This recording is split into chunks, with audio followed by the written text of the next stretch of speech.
Welcome back to our stacked day of quarterfinals. We are currently 2 games in to Sweden versus the Netherlands. I am still Tetra and I'm still joined by Bakery and Kendrick Swish. We are 1-1 in this best of 5 series. So, before the break we were discussing the Gul'dan.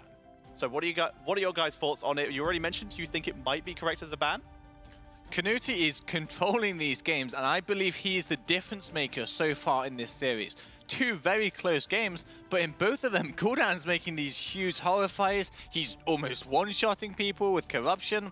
I think it's time to say no thank you and just ban it out. Yeah, I would actually agree with you, Bakery. I think Gul'dan offers so much, not just in terms of raw damage potential, but also in terms of surviving. The Horrify can always thwart enemy engages. The Drain Life is so good when it comes to staying alive against single target damage like Genji or Tracer.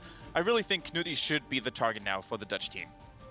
And so, we already know about what the target for the Dutch team will be. Does Sweden just keep banning normally, like they have been doing? A little bit of task banning every now and again, or stuff like that? I think Tassadar is a fine ban, but even if they let it go through, last game didn't really look that good. Partly because of the team composition as a whole, with the Garrosh kind of being lackluster in the late game, but also, to me, it looked like they were doing just fine against the Tassadar. Gul'dan is great against it. Now, you mentioned the Garrosh. What were your guys' thoughts on that? I believe we said in the break that we're not sure it's currently won a game. Very, very low win rate. Yeah, no, Garrosh is not performing well as we expected, but teams they pick it, so maybe try not to pick it, guys. But again, simple at the same, solutions for Bakery. we mentioned what Sweden were doing well. Well, the major thing they did well last game was, of course, banning out like 2 warriors and picking one themselves. So they completely locked the Netherlands into that Garrosh pick. Yeah, and speaking of the Garrosh, I think you can really see very well here at the Nexus games what the difference is between your average Hero League game and top-notch competitive play where everybody's in team comp and everybody knows how to communicate very well. Map awareness, of course, being a big issue as well. Garrosh just doesn't get all these chaotic moments where one player doesn't pay attention or where one gank succeeds because the enemy team doesn't have enough voice comms available. So I'm just not convinced of the Garrosh at all here.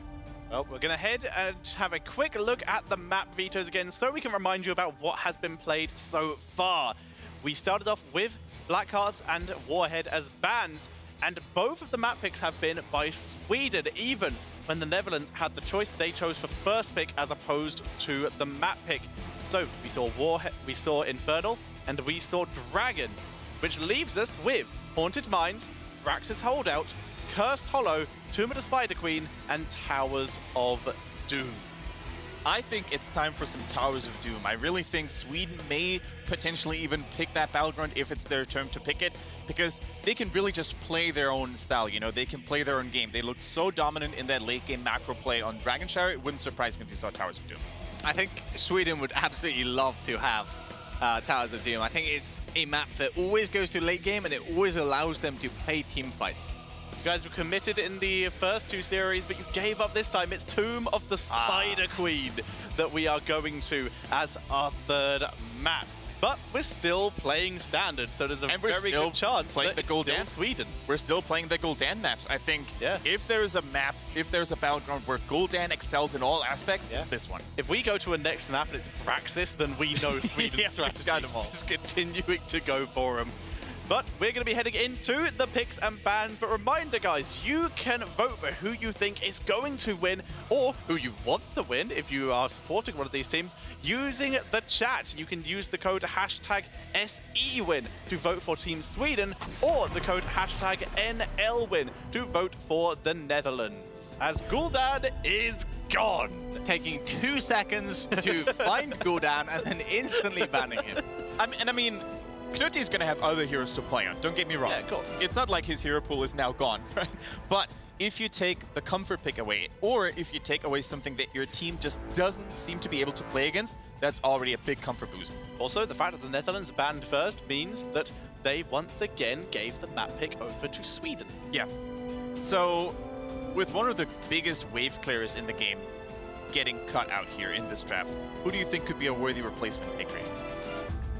I think possibly Greymane. Greymane's another hero that Canuti can play that has a lot of control over how the battleground plays.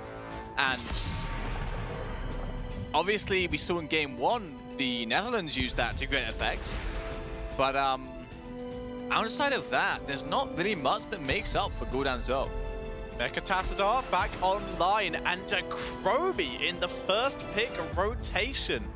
And it looks like this is exactly the draft that Sweden wanted. They didn't hesitate an inch. They expected the task pick, excuse me, and the Chromie being such a formidable foe against any sort of double support. Does Nuti just really like stack mages? If the Netherlands had taken the Chromie, would they have just gone Kael'thas? Is this the style of strategy we're seeing here?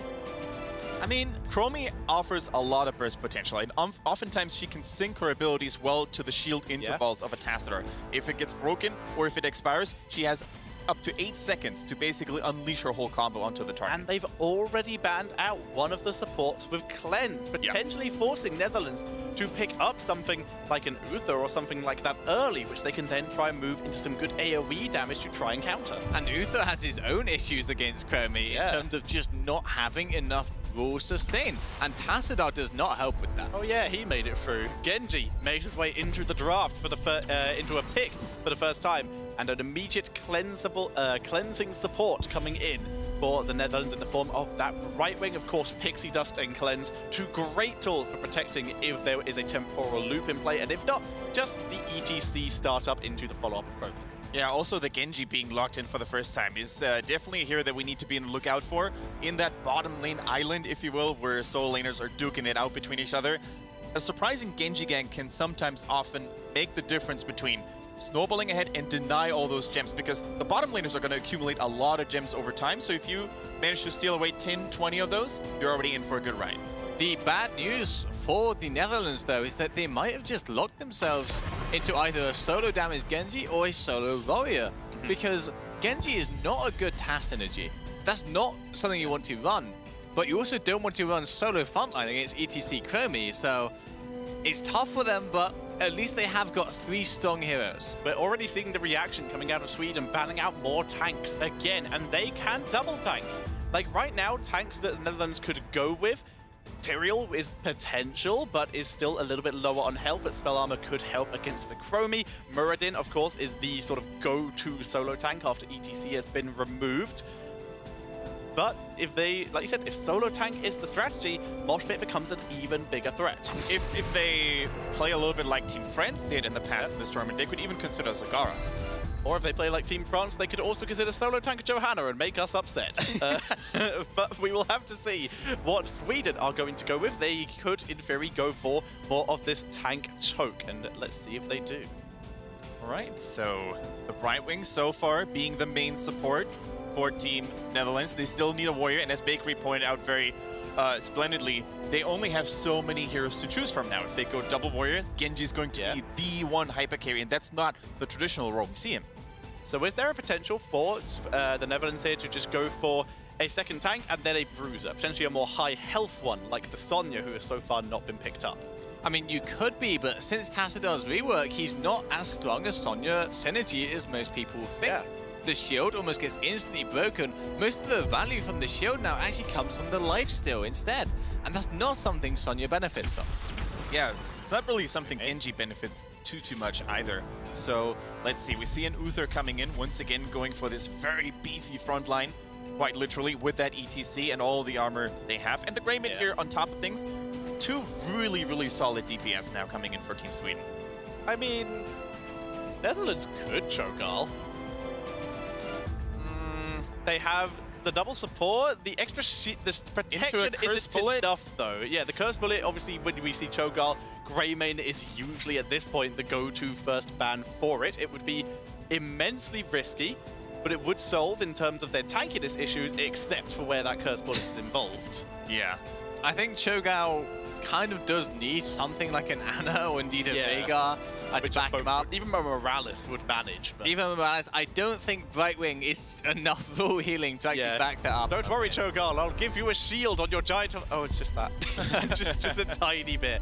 So let's see what they do go for. We know they need a tank, so something like Muradin, Arthas even, Johanna, they go for Arthas and Lunara. So they do go for solo attack Arthas, which has been done several times, and they combo that with slows, and they can, if they want to, go for that unfair advantage on the Lunara. Now, solo tank Arthas is something that works if you force the enemy team to engage into you, because that way Arthas can be on the backline without moving. He just stands there. And that's where he gets the most value, of course, from the Legion of Northrend as well.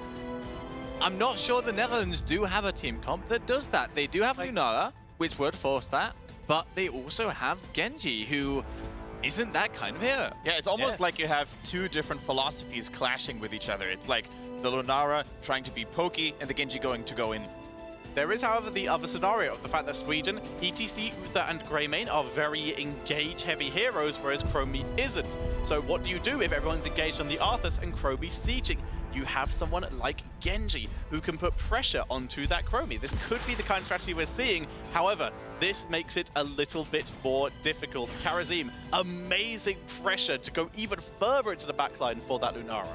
Karazim is a hero that's got better and better as the tournament goes on, because people are working out how to utilize him best.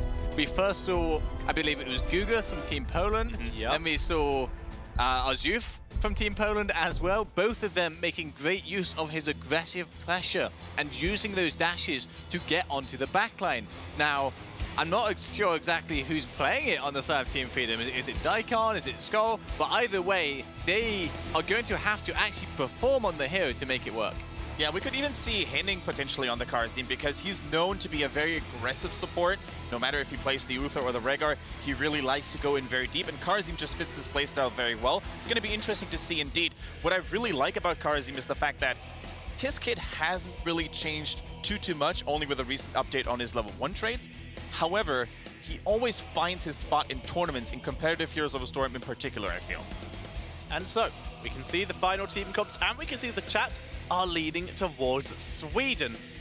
So, what are your final choices? Who do you think is going to take it? Do you agree with chat? Or do you think maybe the Netherlands have it this? Solo tank Arthas, I remain very unconvinced. I think they're going to suffer from similar issues compared to the previous game. I'm going with Sweden.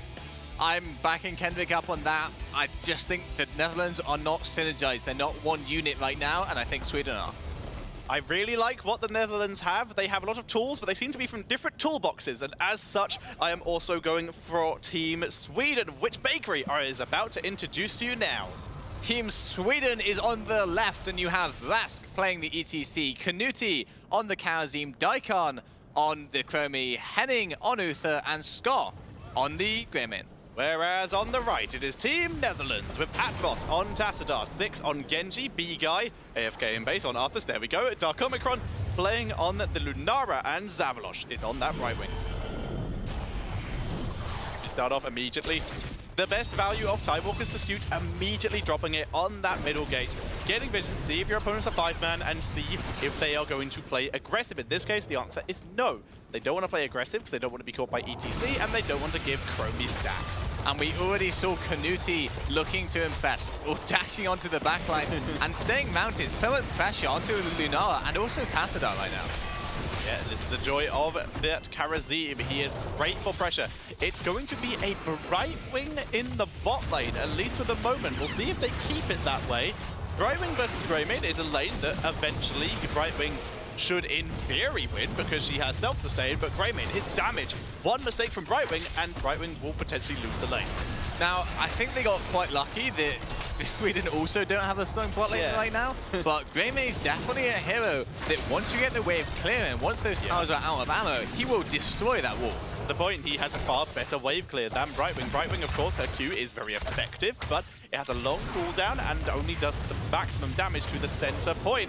As we see Arthas in trouble, and Brightwing now leaving the bot lane as they try to get the turnaround, and a beautiful first blood onto Daikon. They get the first blood, but I'm questioning, is that worth it? Because they just lost a full wave on bot, and they lost a tower as well. If they get this, it's definitely worth. Dark Omicron coming in, refresh, refresh. The fountain will save him no matter what.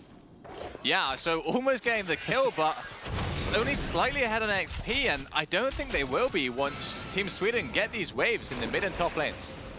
Yeah, but gems are a little bit more in favor of the Netherlands right now as they begin to turn in ever so slightly due to a couple gems dropped by that Chromie.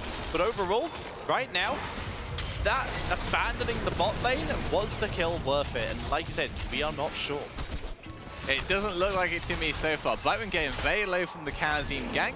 Sweden definitely do not have enough wave clear to compete on this top side. And I'm really enjoying the aggressive play. Even as a solo tank Arthas in the early game, Arthas can stand up quite well to the ETC. So you see a lot of pressure. A nice roam coming down here from Karazim, though. Rip towers as the bot lane gets absolutely destroyed. Arthas wanted to come in and punish it, but Rasp in position to deny such a move.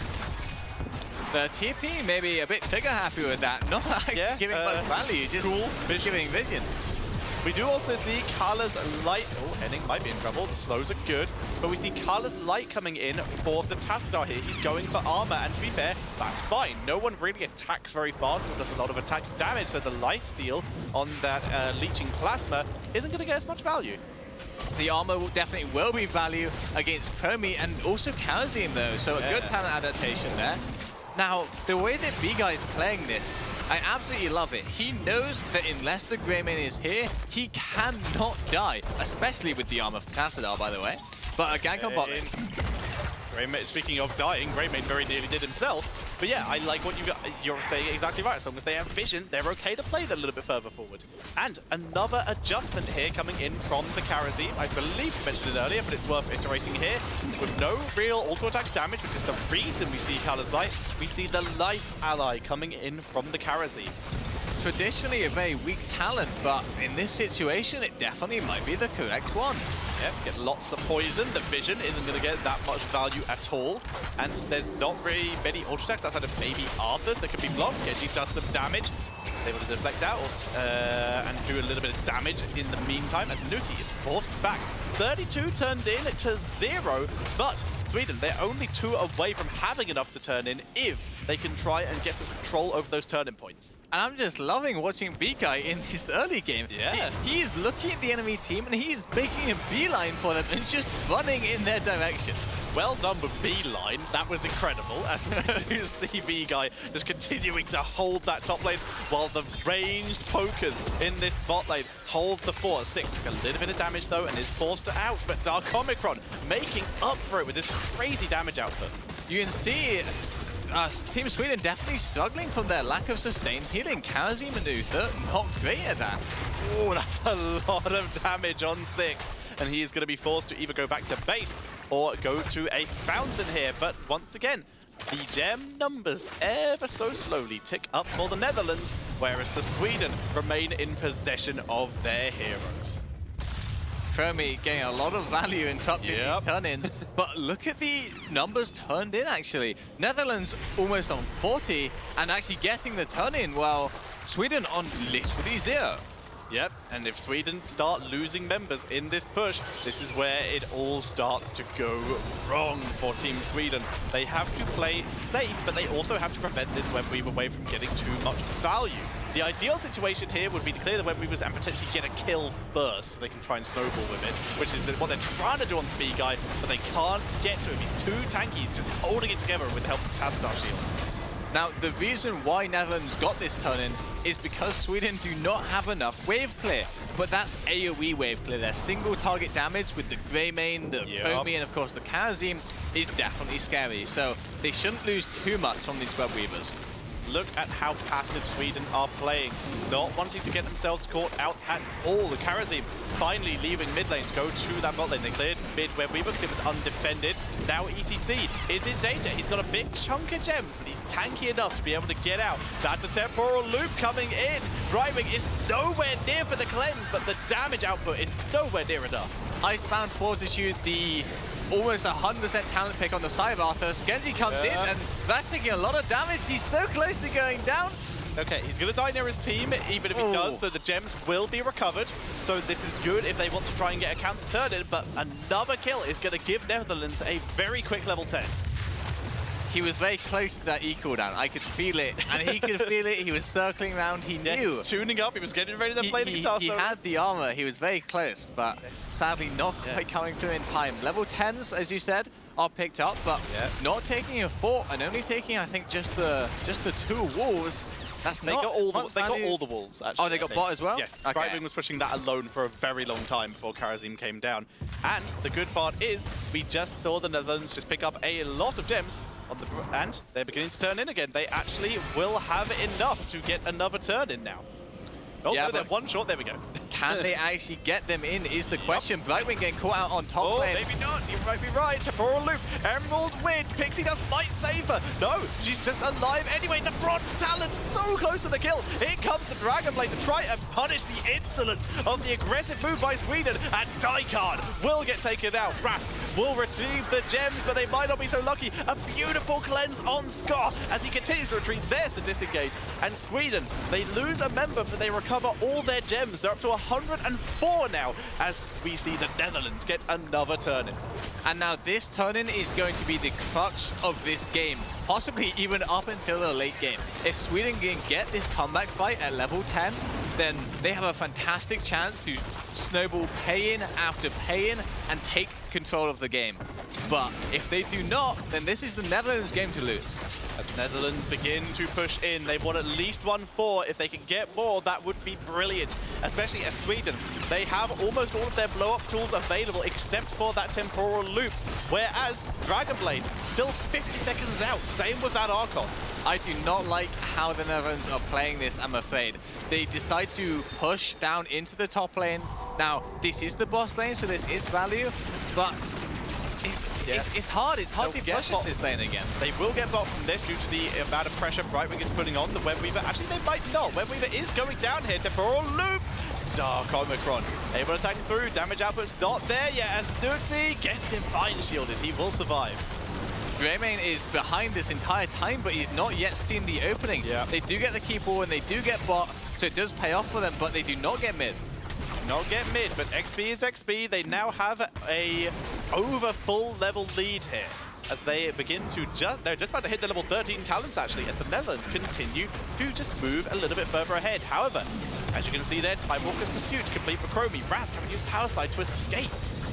Chromie, I do not think has very many stacks on her Q inbuilt quest, and enough damage. That's definitely hurting them right now. The Brightwing would have died, given them level 10, and given them a fantastic chance to turn around, but it's just not happening. So we do see the go-to combo here. There's a Tass on the team. What does Tass do? He slows. There's an Arthas on your team. What does he do? He slows. Unfair advantage. The crazy damage output. Combine that with the AoE build he has gone for. Splintered Spear and the level 10 Thornwood Vine as well. Vine. All of this is AoE, all of this is AoE poison, so the damage output of Lunara is just going to get crazy, especially seeing as it scales very well into the late game. And we spoke earlier in the game about how much Sweden is struggling with the lack of sustain healing, and they're going to be struggling even more into Lunara. Yes, they are. And Lunara is just going to get a little bit worse at level 16, where she can go from even further away, making it even harder for Karazim to get those pick up engagement, pick up harassment that he wants to get. So far, hasn't really been able to use this 7-sided, the Sweden combo that they are looking for. Temporal Loop, Mosh Pit, go for the throat, and 7-sided in some way, shape, or form on a single target has so far not come to bear. Now, the Netherlands do not want this boss, I do not think. But they are going there, and they are forcing Vask and Daikon to check it. And I think they do want it. It's risky. All of Team Sweden are incoming, but they do not have level 13. Yeah, B-Guy moving back. Rask moves in. They are very willing to abandon this. They have pulled Rask into this area. Like I said, 7-sided. Huge damage onto B-Guy. Tash shield and the cleanse. Emerald Wind, and Rask is taken down. B-Guy gets Temporal Loop, but that's really just an escape tool. Six, though, gets turned on. Beautiful play here. Down goes Greymane, though, and the poison damage from Dark Omicron is just too high. As Snooty is dropping, Heading is dropping, Daikon is dropping, but they might survive from the healing if they can get it. A beautiful save by Heading and Newty. Wow, the double support value. They did not have much, and this is exactly what I meant. They did not want that boss. They started it to force Sweden to come and take a fight while they were still down a talent tier. Fantastic macro game by the Netherlands. The Netherlands, like I said, they don't want it so much, they don't even go back. They could have attempted to pick up the boss again there, but now Sweden would have been on equal talents and would have had probably everyone alive, but they never wanted it in the first place. They just wanted the XP to get themselves closer to level 16, get themselves further ahead, and force a couple gems to be dropped from Team Sweden. However, they still had over 100, and they're still able to get their first turn. Now, the Netherlands, we've been speaking this entire series. A miscommunication means that Genji was not there in time to interrupt the turn-in, which he could very easily have done. And that means a turn-in for Team Sweden and their only comeback potential. So this will be guaranteed bottom fort unless we see a big rotation coming in from the Netherlands. Greymane's already down there to push with this Web Weaver. Right wing proxying the early Web Weaver from Sweden in the top lane. Going to try and deny him as much value from that as possible. Now, Sweden need to take a fight. They cannot get back in the game by playing it slow and taking gradual advantages. They need to win a fight, and they need to get 16 at the same time as Netherlands to have a real chance in this game. Now, like I said, bot fort is going to go down. Right wing will probably prevent top fort from going down. The question is, mid is going to go down as well. That will be a big boost of XP in favor of Sweden there. But is it enough? Actually, Tash shields might be enough to save this. No, good damage coming in from the Greymane especially. And that fort does go down. But Right wing, spectacular job clearing out top lane. Right wing sacrificing the mid to clear top. Teleports in. Gets the vision, they dive in. Beautiful power slide though, and that could prevent any kind of Dragon Blade engage they've been planning on. As long as Sweden do not get engaged on here, they are fine with this trade. Good stun! And the 7th-sided Genji, a bit too audacious there. Henning making a fantastic play of rallying the stun on the Genji because he predicted the E. As soon as Genji gets in range for the stun, it comes out, cancels the natural agility, cancels the deflect even, and takes Genji down. That's exactly what Sweden needed. And they're now very close to their level 16, and guess what? They stockpiled gems. The bank of gems in the country of Sweden is open, and they're going to get another turn in here and try to snowball even more. They want to try and get themselves ahead. They brought themselves back to close to even. Now they're going for a lead. Yep, getting the turn in, and this is what we were speaking about. They hit 16 at the same time. They get the turn in. Basically, all three forts are going to be down as they get a pick on Lunara, overstaying in the top lane, and the decision not to pick Leaping Strike does not give her that tool to make herself unstoppable. Exactly, Leaping Strike is sort of has been in the past a tool for Lunara to escape any situations where she's temporal looped, but in this case, they wanted the damage output, and they're getting punished for it now that Sweden has any control. This is even without Mosh Pit. They are in such a good position, even without having to use the Mosh Pit yet. I mean, we spoke about not liking the Netherlands comp. They proved us wrong and showed how strong an early game plan they had, but now that we're past the early game, they are not looking good. Netherlands just begin to poke. It's now Sweden in the lead in terms of XP, but the Netherlands, they are now alive, and other than Brightwing, they are mostly grouped. That pressure. You usually see Nuti potentially try to focus on a Dark Omicron or something like that. 7-sided, forcing B-Guy to back out. Brightwing teleporting in, root not landing. Chromie time trap preventing the B-Guy chase. He will have that root again soon though. But here comes the power slide. Holy cow, Emerald Wind will not prevent it. And Lunara is taken down. Genji is dropping some poke damage, but he knows they can't win this without that Lunara damage to set up for him. Temporal loop onto the Arthurs. He's tanking through, but it might not be enough as Genji is dropped. B-Guy gets a root. He will live for a little bit longer, but this just gives more time that he will be a staggered death. And this could be game tensor. The keep went down in bot lane, and Sweden might look for core here. Zavalosh is in a rough position. He's going to have to take a very long way round as the core is starting to get assaulted here. Tash will be able to shield it consistently. Brightwing, no Emerald Wind. This is a very familiar scenario. We see the B-steps coming in too as Atmos throws every shield he can onto that core, trying desperately to do it, but the health bars are too high. And that is going to be GG as Sweden take game number 3 and go 2-1 up. But it's the best of 5. There's still one more game for them to win, and Netherlands, they have a chance to try and bring it back. I have a feeling Sweden were very, very happy when they landed that holy cow. I think it felt like redemption for them from that game one, where the Holy Cow combo was used against them and was how they lost the game. They got to use it back to the Netherlands and win the game from what looks very dire just maybe 1 minute before. And that's 2 times we've seen the Holy Cow deny heroics. The first time a Horrify, this time an Emerald Wind. It was set up perfectly. Right Wing reacted, hold as a mosh, Emerald Wind straight away. But nope, denied by the Divine Shield. Very nicely played. Yeah, it's always nice when you make the enemies taste a little bit of their own medicine as they use in game 2. So it must feel very satisfying for Team Sweden. And for replay number 1, we're actually going to take a look at something that Bakery mentioned during the commentary. It's the boss moment here at the top lane.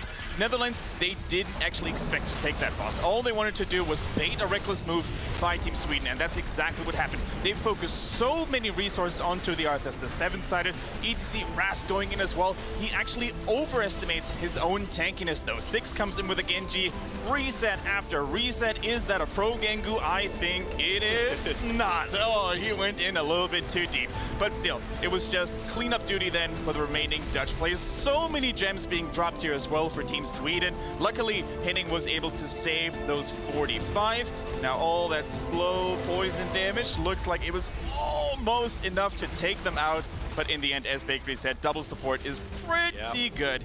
Henning there, I think, with the MVP saves, MVP heals, good move by Sweden, but also not too shabbily done by Team Netherlands. Tiny bit of life value there as they were retreating. Every little bit of healing against that poison damage really did help in that retreating maneuver. I think 6 though on the Genji, that was one of the first mistakes we saw this game, but he made a bit too many for my liking, and that's possibly why Sweden were able to come back. And you know what? We're actually going to take another look at 6 here. Of course, we don't want to bash on him too much, but Genji misplays need to be highlighted because to some players, it feels very rewarding and very satisfying to watch those. Now, there is no reason for 6 to go on. He's sitting at 50% health. He expects his perfect defense basically to keep himself, but lightning reflexes here by Henning with that Hammer of Justice, shutting down the Genji entirely, and that was actually just the foundation for another turn in and the White Weavers roll in for Sweden. So they could really snowball back into the game coming from mistakes they capitalized on. I mean, that play was even more impactful than you'd actually realize, because the reason why Sweden were trying to back, and they were fine with backing, is because they knew their Web Weaver was marching through bot. That's what took the keep wall that on the next Web Weaver wave allowed it to take the keep that allowed Sweden to end the game. So that play started a knock-on effect that won the game for Sweden. Kendrick, what's your last replay? All right, the last replay is going to be our last team fight in the game, where we saw the infamous combination of Divine Shield and Rast's Mosh Pit. Now, look at that. Vega dropping very low, gets supported by Zavlush though, and now it looks pretty okay for Netherlands. You know, they're pretty unscathed themselves. They're chasing down here 6. Once again, needs to be a little bit more careful. He actually plays a lot more carefully, which I do like.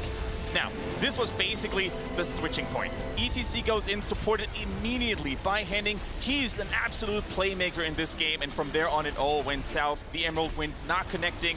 Now, everybody is committed for the side of the Netherlands. They realize if they lose more heroes right now, it's game over, so they need to get at least a little bit of value out there. Dragon Blade goes through, but gets shut down once again. The arc nemesis of the Genji here was Henning on that Uther. I think he made plays for days, and you know, the kill on Arthas is just the icing on the cake here for Knudin. Didn't really matter. It looked good on camera though. It really did, and once again, we saw the value from Uther there, that armor really preventing some of that Dragon Blade, especially when the members of Sweden were actually able to not only land their combos, but fight grouped. Whereas the majority of the kills from Netherlands came from out of positions and some small blow-ups, preventing the combos from Sweden from landing. Yeah, and so far we can really say that the 2 players who are also playing for Team Singularity, Knuti and Henning, those are really the big playmakers. They make all the difference. Very rarely do we see a support player have such an important impact on the game, both in terms of healing and keeping people alive, but also shutting down hard engaging enemies. So, map.